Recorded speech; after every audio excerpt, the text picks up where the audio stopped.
Hello and welcome to our beloved parishioners. I'm Bailee. I'm Ashley. And this is Praise Be to Pod. Thank you so much for joining us. Bailee, what's on your heart? It's been a while since we've been in this studio. It has been, yeah. We were in the Joe Rogan studio for a minute. Yeah. Episodes to come. I think one will have already passed by this point. Yes. So an additional episode to come. But this is what is on my heart. So a couple weeks ago, I was having a really bad week. I was processing some stuff in therapy that was just like baby sad. And I had a birthday party that I had to go to. And I was like, damn, I got to rally for this birthday party. Like I wanted to go, but I also was like in the thick of it. Yeah. So I went, and it was like a birthday party that was at somebody's house. And it was like a bunch of adults, but we all played hide and seek in the field behind their house. And it healed my inner child. Oh, it was so much fun. I giggled so much. And it was just like I just cannot, like, I think we all need to start playing hide and seek again. Yeah. Because we all, I think it was the version of hide and seek where like you try to find like the main group. Sardines, yeah. Yeah, very youth group coded. Very youth group coded. But and then you could all like snuggle together and stuff like while you're waiting for the person to come and find you. And it was just so cute. Aww. And I had so much fun. And it just like, I don't know. I wish I had a house with a yard so that, I mean, I could still do that stuff, but I had a place to do that. And because it was just so fun. And it's not expensive either to play hide and go seek. Yeah.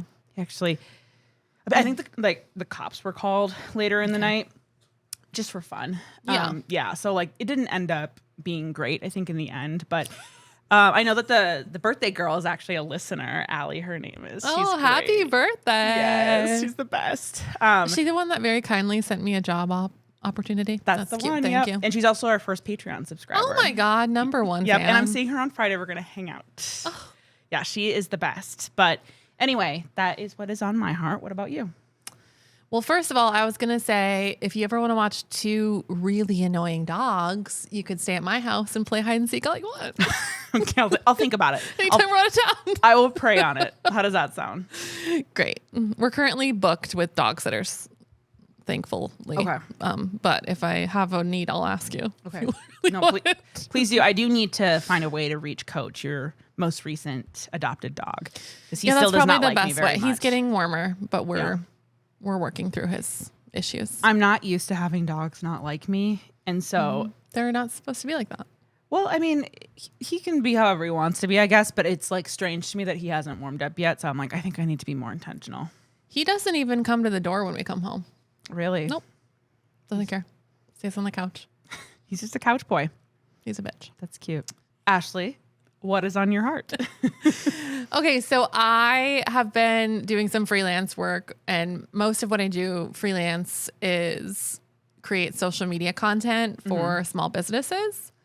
And I have like any place in town that I've been like a consistent client or customer of, I've like hit them up if they want social media help. So I have like my favorite coffee shop in town, my chiropractors who have like gotten me through the last 5 years. And their content is like so fun and so easy. But then I started working for an agency, and their content is like manufacturing and like tractors. It's like way harder. Oh no. It's still really fun and interesting. Yeah. And I honestly really love it. I didn't know that it would be what I liked. Yeah. I never would have thought, oh, I love social media. Because when I did it in-house, I hated it. Yeah. When I'm doing it for like all these different clients and I have all these different industries, it's like really fun. I believe it. Yeah. Do you feel a little bit more like when you're contracted, you're like the resident expert versus when you're in-house? I feel like the CEO still thinks they know best, even though they still don't know how to change a Word document to a PDF.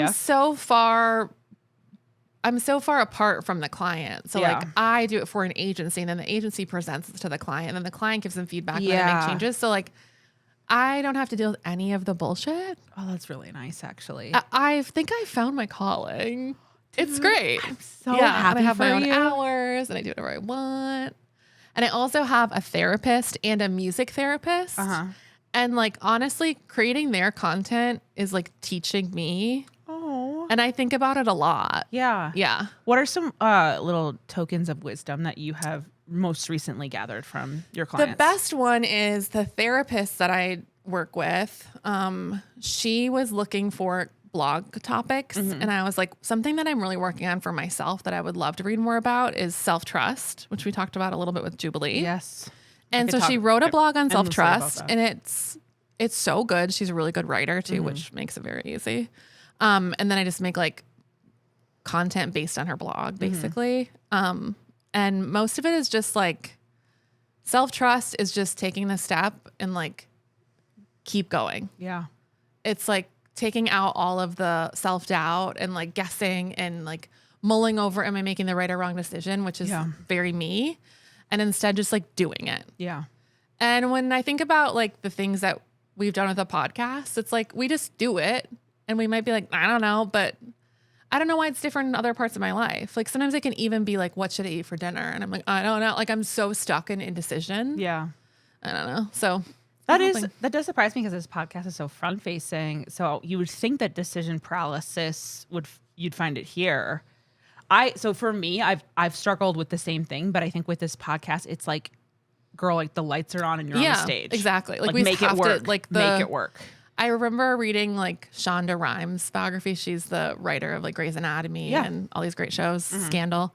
And she describes, I think this is like a known term in TV, but that's the first time I wrote it. But like TV shows are seen as like trains and like no matter what, the show has to go on and like you have to keep laying the tracks like every week or it won't keep going. Yeah. And so I feel like the podcast is like that too, like just laying train tracks. I agree, actually. Yeah. Because in my mind, I think for a really long time before I actually started actively becoming more creative, I just thought that you had to like conjure every minute detail before you started. And mostly because like I wanted it to be perfect. And like now, honestly, making it and knowing it's not perfect has been really good for me because it's like teaching me how to pay my dues. Like, do you know who Jemima Kirk is? She played Jessa in Girls. She did this. Yeah. I don't love Jessa, the character, but I love Jemima Kirk. And she did this interview one time where she was talking about like paying your dues to bad art and how like refusing to start because you don't want to be in anything that's bad or cringe or like not good is so egocentric because it's like, who do you think you are that you don't have to make bad art first? And I remember hearing that and being like, that's really good. And it's true. Like the ego was keeping me from doing that. And now like I make stuff all the time where I'm like, I know this is not going to perform well, but something's got to be posted today. So I here think we fucking go. Especially like Social front-facing media is the worst so vulnerable. Yes. And honestly, it would be our dream if we didn't have to be on camera for this podcast. It'd be so easy. I agree. Yeah. I also will say this too. We could probably make better content, but social media is a full-time job. And I don't want social media to become this entire job when this job is a podcast. Ideally, one day we will hire a social media person. Yeah. But we would technically need more Patreon subscribers for us to be able to afford that, which brings us to our next segment. Please give us money. We are poor. Okay, well, I'm just going to go ahead and get into it. So we have plugged our Patreon before, and this is just like a little reminder and a refresher. This podcast takes about $1,000 a month for us to produce. We pay it out of pocket. And so subscribing to our Patreon helps us keep the lights on and helps us like keep doing this. We are not expecting to like make bank doing this podcast, but it would be nice to break even at some point. It'd be nice to like do all the work and not have to pay to do it. Yes. And right now we're at like around $300 consistently a month, which is like honestly really great and really generous. And honestly, we're so grateful. It is. I've been overwhelmed with the generosity, especially with, I just feel like I just want to give my friends a shout out right now. Yeah. Especially Bailee's friends. Yes. They've really stepped up. Literally, y'all are so great. And I've every time someone subscribes, I'm just like, are you kidding me? Like, that is so kind. I wouldn't do that for them. Just kidding. I would. If you listen every week and you love the podcast, please help it keep going. Yes. Because we've decided to do this for 2 years. Yes. And we are 1 year in. Cheers. Exactly. 1 year in. And if we can't make $1,000 a month by year 2, this podcast is gone. Well, hold on. I will start selling my body before we do that. We will do OnlyFans. Bailee, I worked in fundraising. You have to like make them fear it. You have to give them handles. No, you're right. Come on. You're right. I will not sell my body. We will just cease to exist. Yeah, we'll just die. I'm not very good at fundraising, which is not good because I used to work in political campaigns. But I didn't have to do the fundraising part. So I like fundraising, actually. You are really good at fundraising, actually. Oh wow! I am do you not know that? You have fundraiser energy.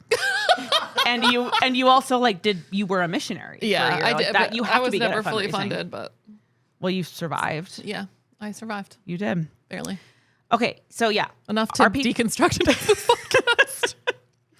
Anyway, so yes, we have 4 tiers for our Patreon. We have accountability partners, practicing accountability, radical accountability, and then the cheerful giver and beyond. And each of those tiers have different things that are kind of available to you. We have bonus episodes, an interview with Jacob, quarterly essays, additional content. But a lot of it is just like an invitation to help us out. Yeah.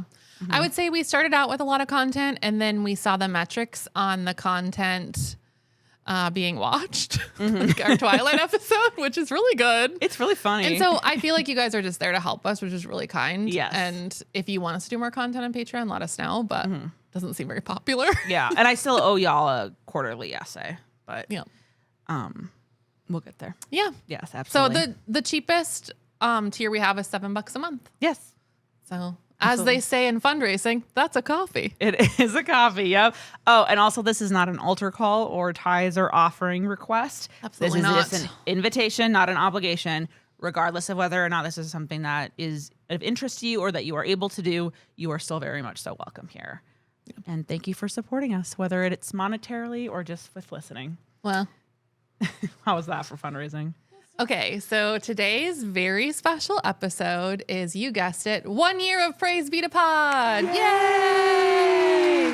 Woo! That's why we have these pretty glasses that I found at St. Vincent de Paul. We did it. We maintained a hobby. We didn't let it fall off the surface. We did it. Yeah. Now it's just who I am. It's part of me every week. It's literally all I want to do. Looking at the clips, chatting with Jacob.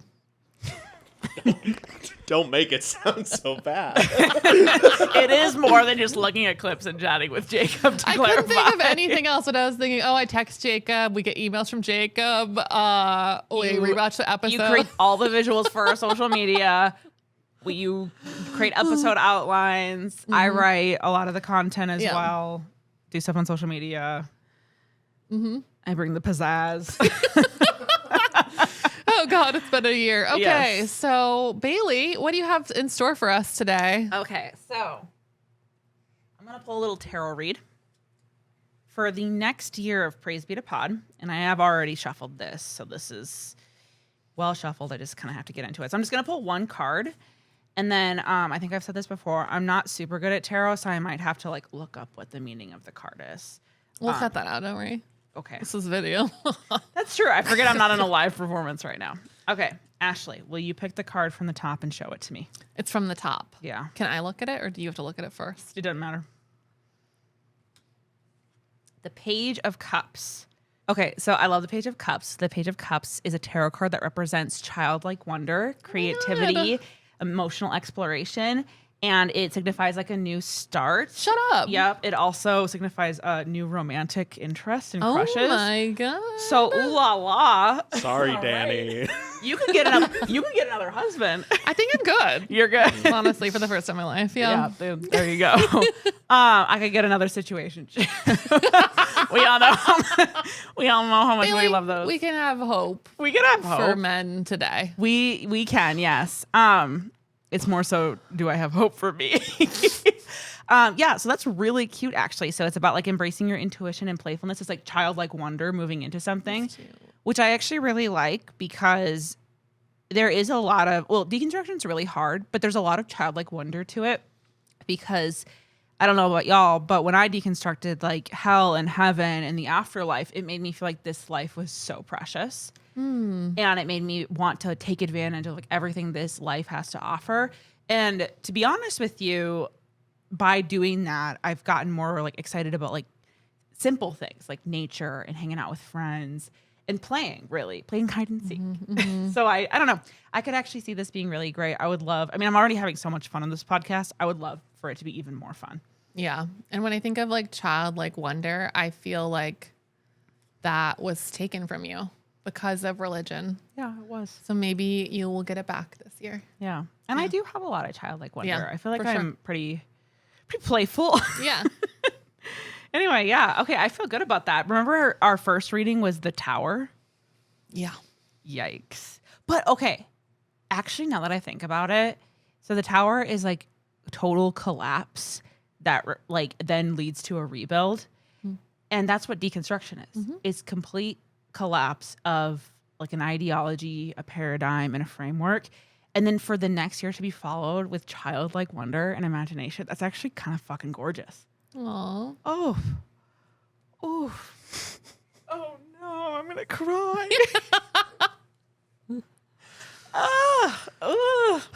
So we are celebrating today with our Big girl mine's soda water because I can't drink right now. And mine is alcohol.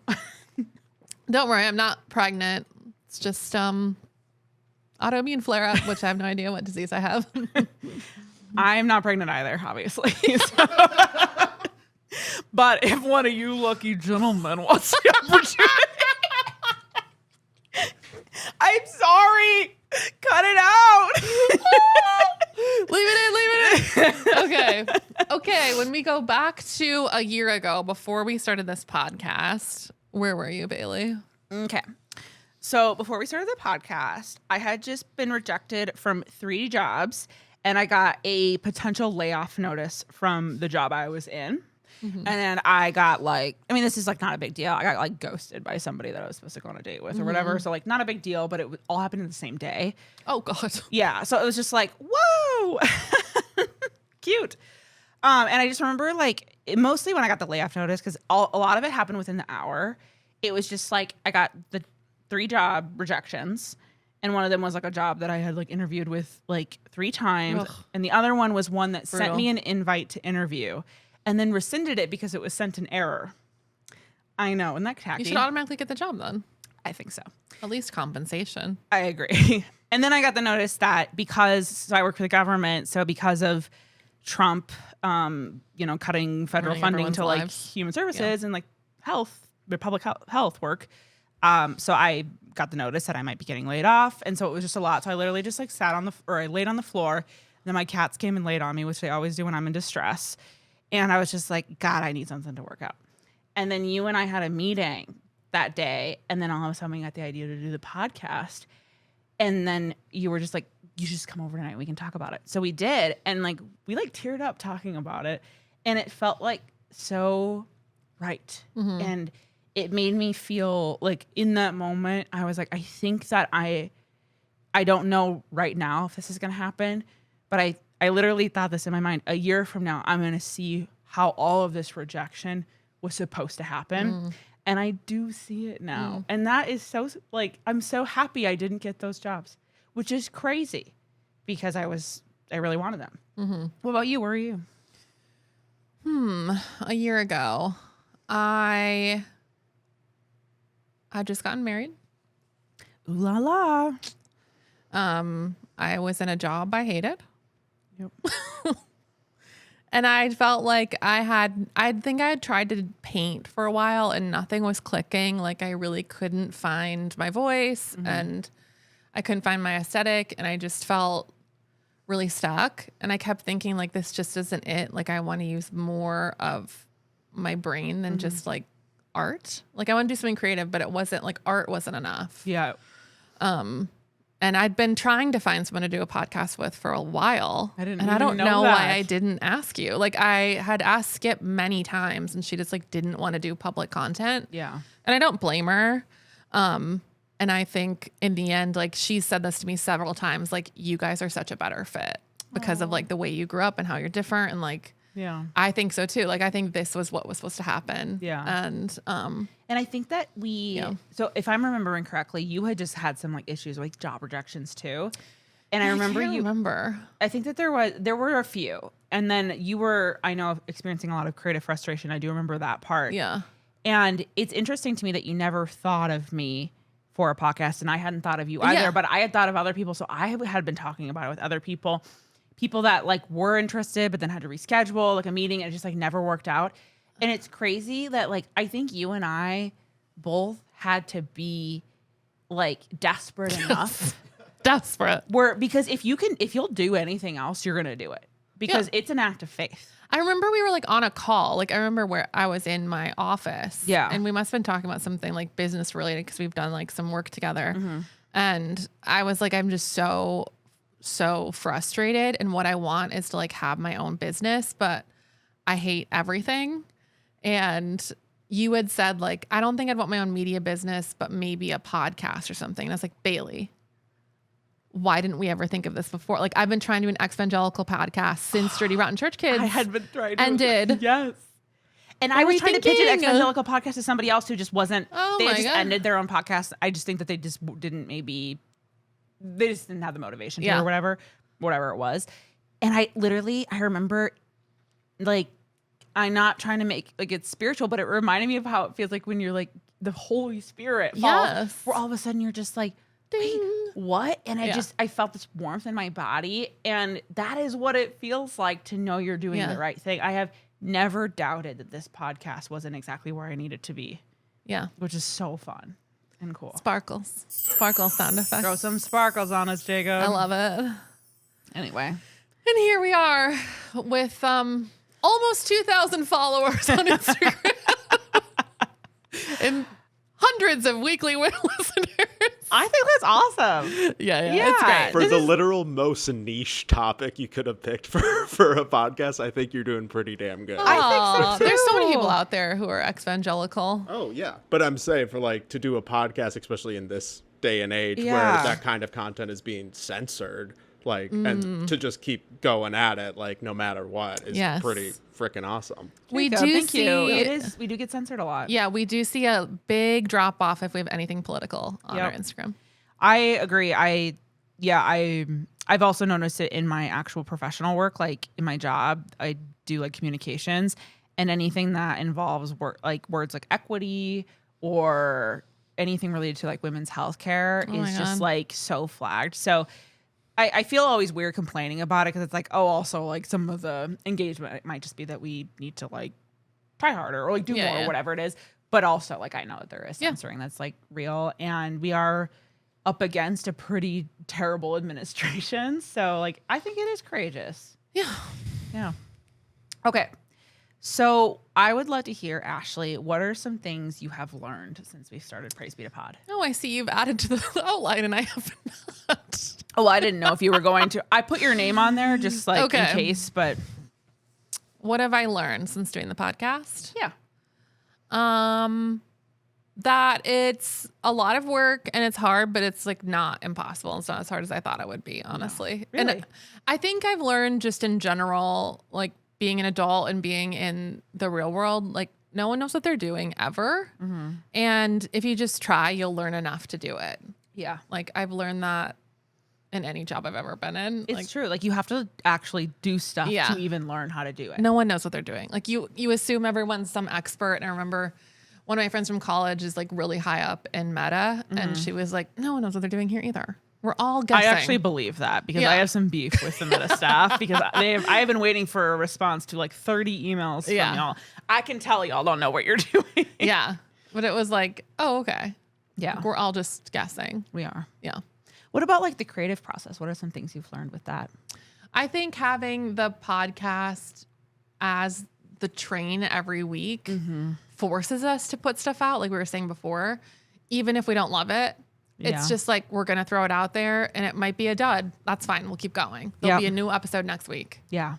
And so I think the discipline of a weekly podcast and committing to never skipping a week, which is something we've been really insistent on, has been great for us, great for me. And I've really enjoyed and learned a lot more about social media than I expected. I love that. What about you? So like what you just said, I have learned to prioritize consistency over inspiration because I think I was somebody that relied on inspiration a lot to do creative stuff, which meant that I actually did creative stuff like once a year.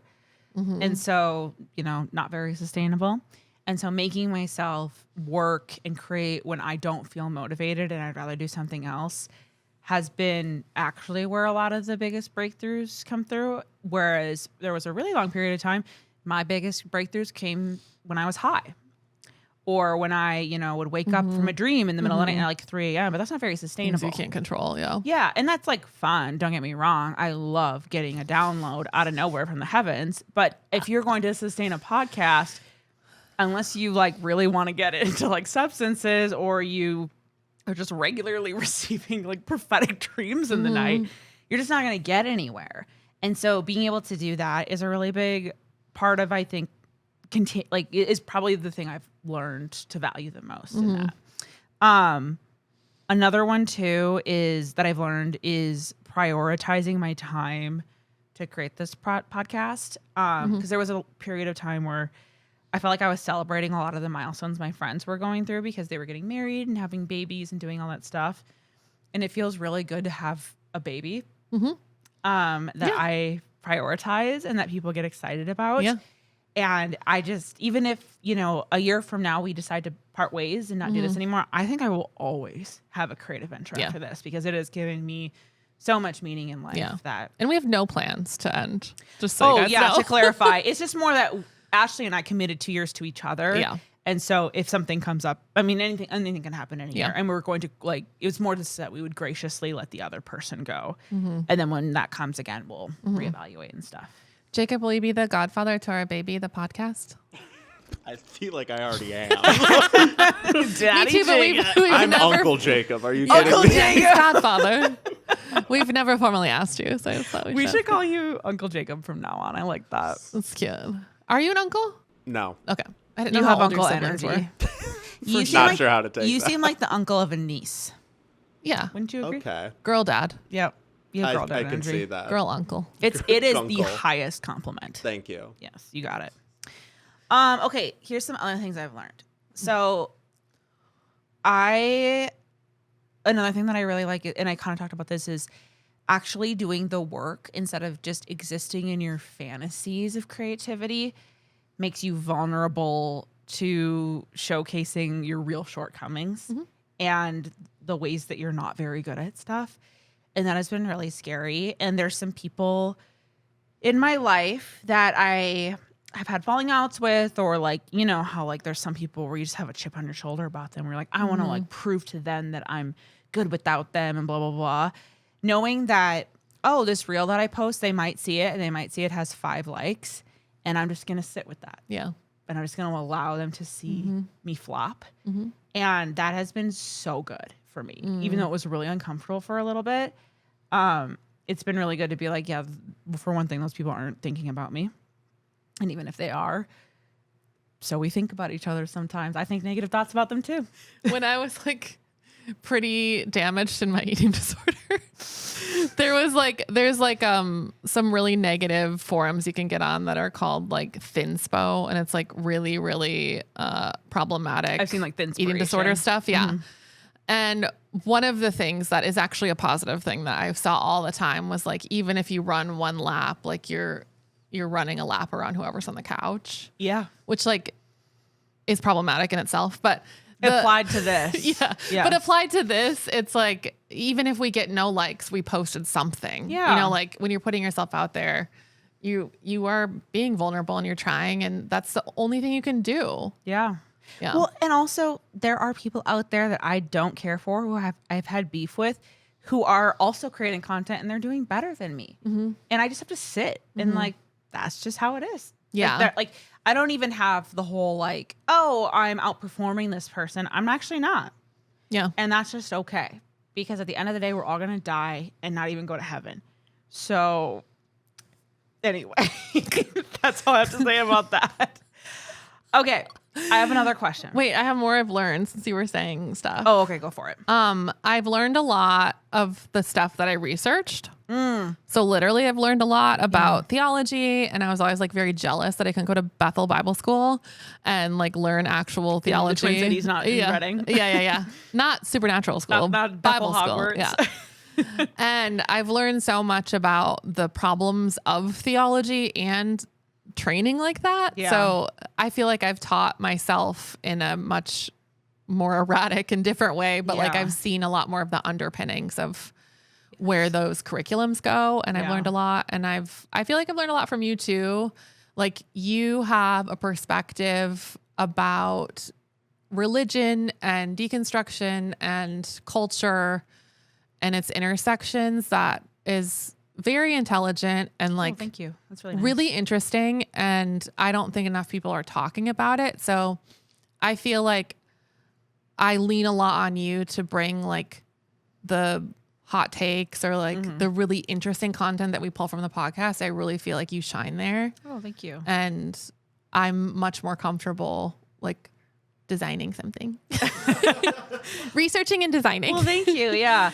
I think we're just like a really good partnership in that sense. I agree. Yeah. I thank you for saying that. That's really nice. I do. So this is like one thing that I am kind of a nerd when it comes to theology, but I will say it's not so much that it's a hobby. I think that, and like, I'm kind of going to get on my like soapbox with this. I think that if you are serious about engaging in deconstruction and being a part of like progressive liberation, you do need to understand how Christian nationalism works and like how it has become what it has become. I think that I don't want to say it's a non-negotiable because I don't want to like, because I know like I don't want to gatekeep in a way that's like, you need to like learn how to do this or you're, you know, you can't be a part of this. But like there are a lot of movements right now that are going astray because people aren't fully aware of things. Yes. And so it's like, I'm not saying that people have to have like a PhD in something, but I do think that it's helpful to have some context for this. And so, yeah, I do think it's important. And I also just can't think about anything else.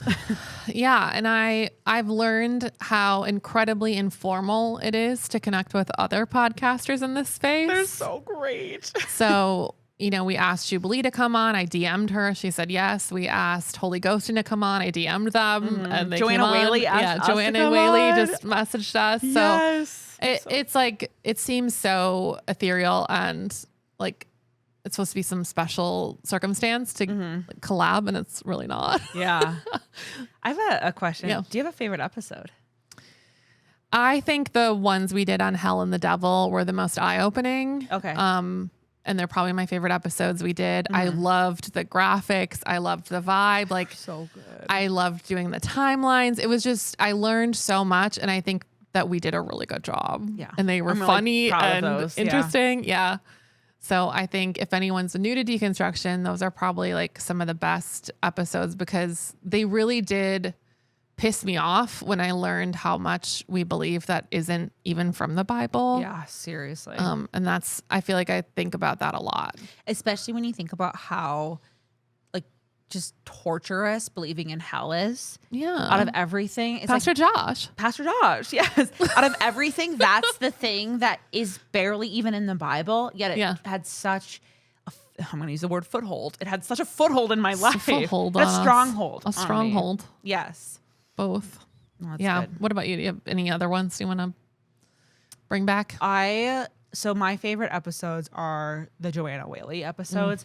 I remember when I left after talking to her, I felt like my soul was on fire. Yeah. Like, I just really reminded me why I'm doing what I'm doing. And I like teared up in the car on the way home. And I was just like, this is exactly where I'm supposed to be. Yeah. I felt so pastored by her.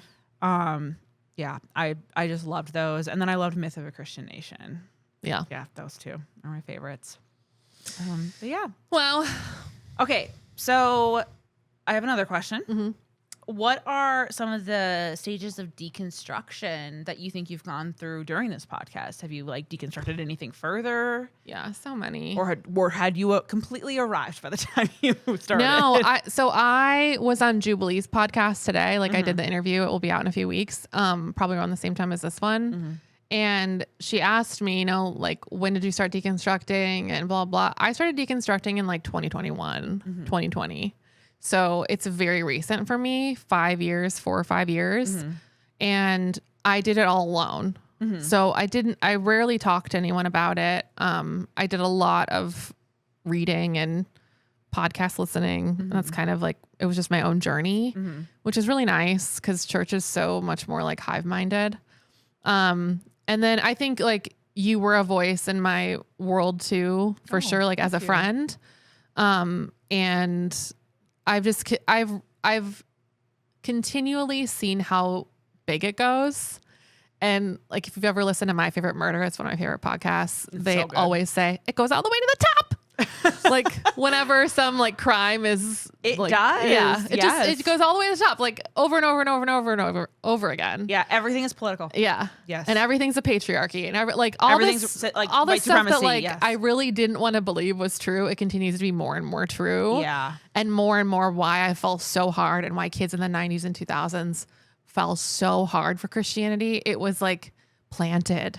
Yeah. It's sick. Yeah. And deconstructing that. And then I was very against doing political content. And I know that you were very for it. And I was like, I don't want to get into that. I was like very nervous about my family. Yeah. Because they're very like small town Christian, right wing people. And honestly, I've had like more conversations with my cousins than I ever expected. Like it's not as like polarizing as I thought it would be.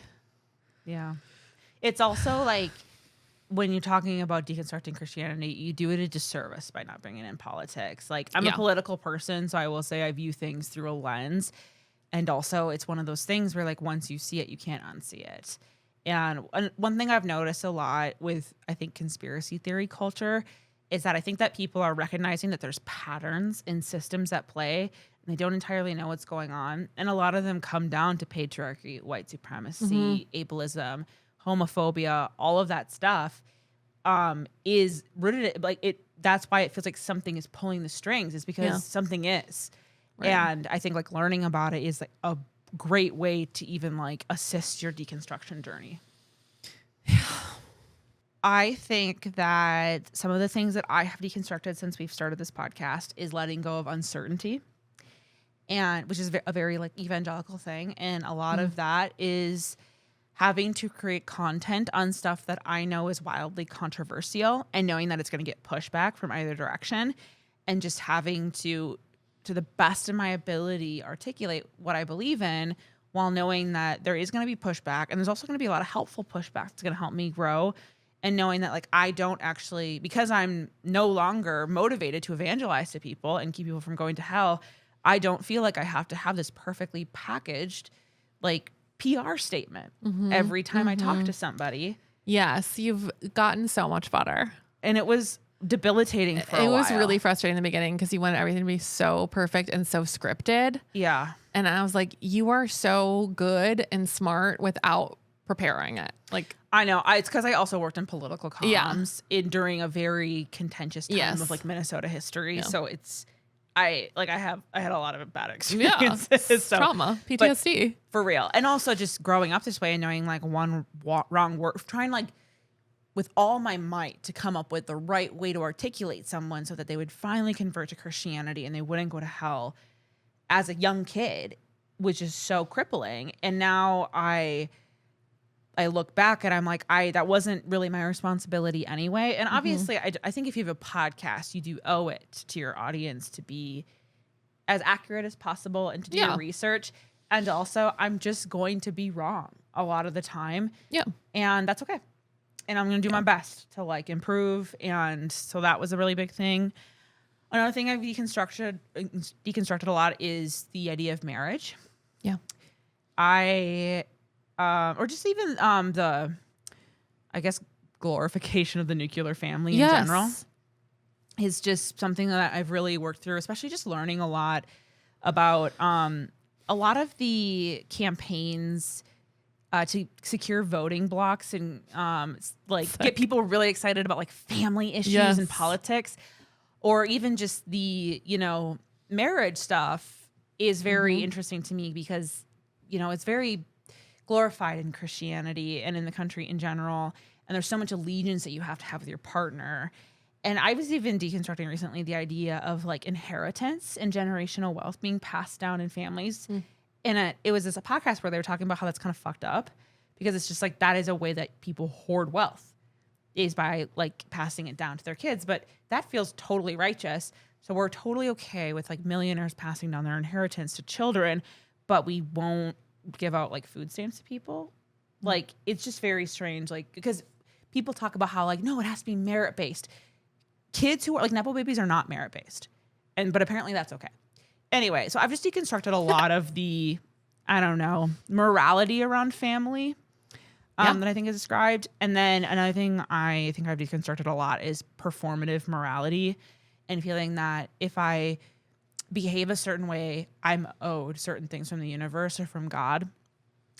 Because I do not actually see that to be true. But I had a case of the 11th hour worker, where I just felt like, oh, I'm owed this from the universe because I've done this and I've sacrificed this and I've withheld this. And I don't know, I think I just carried a lot of a martyrdom mentality.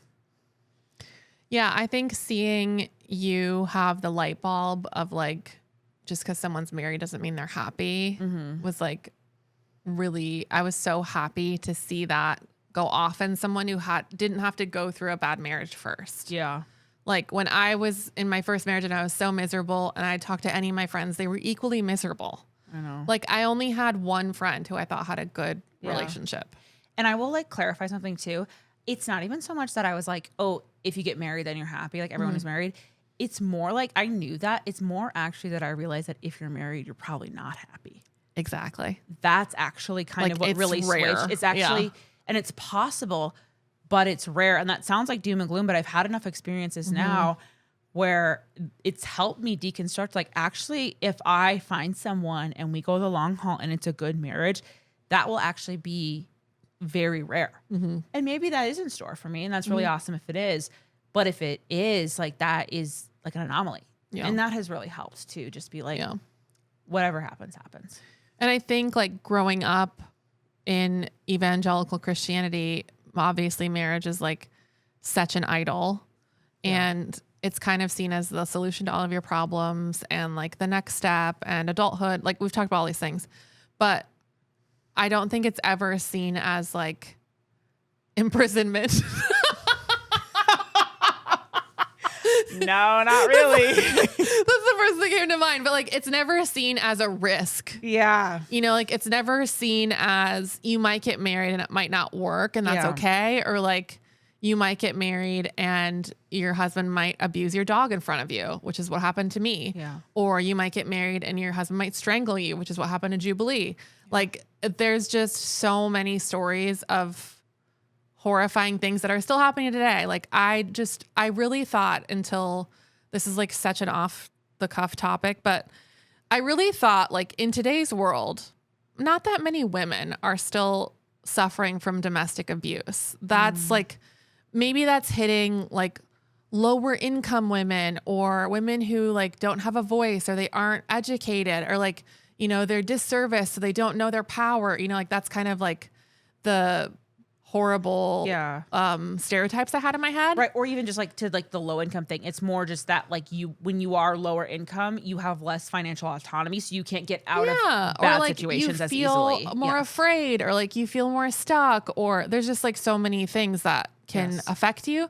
And until recently, like they had a storyline on the Real Houses of Beverly Hills, like the richest women in the world. 2 of them were in domestic violence situations. Actually 3 when you go through the whole series. But like one of them, she was almost murdered by her husband.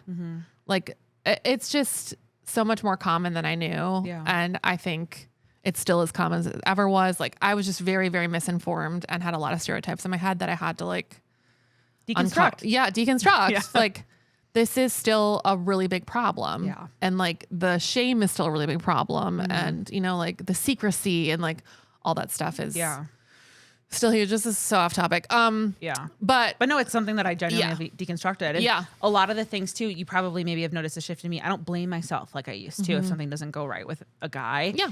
I actually think that for a lot of men in this world, a lot of really great qualities that women have are actually turnoffs to them. Yeah. And like and it's just this acceptance that like the more I grow as a person, the more I accept myself and love who I am, the smaller my dating pool gets. Yeah. And that's like true. Pretty sad because it's already pretty small. Yeah. And it's just, I've seen this time and time again. And I know people might be listening saying like, why don't you pick better men? these are fucking leftists. I don't know how to pick it better. doesn't matter. Yeah, it doesn't matter. Like, we'll talk about that more like in an upcoming episode too, where it's like, this is a problem that is universal. This isn't just like Trump voters. This is like whatever. And it is wild that if you want to be the best version of yourself, you are likely going to have to decide not to get married unless somebody really amazing comes along. Yeah. And I know that sounds negative and grim, and I'm not saying that to complain. It has been a revelation to me. Yeah. But it's been a welcome one because it was really sad for me for a while, and I feel mostly okay about it now. Yeah. And I mean, I know it's easy for me to say, like, being in a good relationship now, it's easy for me to say, like, don't worry about it. Like, I don't want to dismiss how lonely and frustrating it can be to be single. But I think I wanted it for so long. Like, I wished that I was single. Like, I wish that I had autonomy. Yeah. And like the amount of joy that I got leaving my first husband, like compared to living with him, was astronomical. Yeah. And so I was more surprised than anyone that I actually wanted a relationship again with someone and that I wanted to get married again. Like, it had to be someone very, very, very special. Yeah. And you've all met him now. So yes, he is special. He's crazy. He's a lovely man. Yeah. And I think too, like I something that helped is to move out of my individualistic experience and pan out and be like, there is a lot of change happening in our culture right now. And there are just going to have to be some women who don't partner with men because we don't no longer have to partner with them because we don't rely on them.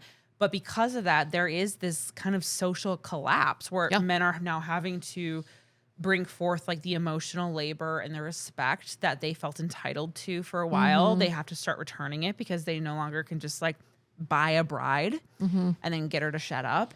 And so because of that, there are just unfortunately going to be casualties where some of us aren't going to be able to partner off. And I just might be one of those.